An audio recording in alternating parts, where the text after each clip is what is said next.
তাহলে সেই ঘেউ ঘেউটাকে ইংরেজিতে কি বলে? বার্ড। কি বলে? Bird. Very good. Cat, cat মানে বিড়াল, কি বলে? বলো, তুমি বলো কি বলে? মিউ। আচ্ছা, এবার তুমি বলো কাউ, কাউকে কি বলে? কি বলো?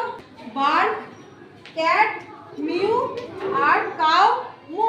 এবার শোনো, এসো, ডগটা লিখে দাও। ডগটা কি হবে লেখো, চলে এসো, বড় করে লেখো।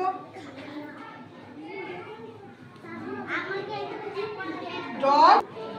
বাহ, ভেরি গুড। কি লিখছে? চলে যাও। কি লিখেছে? B A R K, bird. কি লিখেছে? Cat, cat. তুমি এসো, ফানা এসো,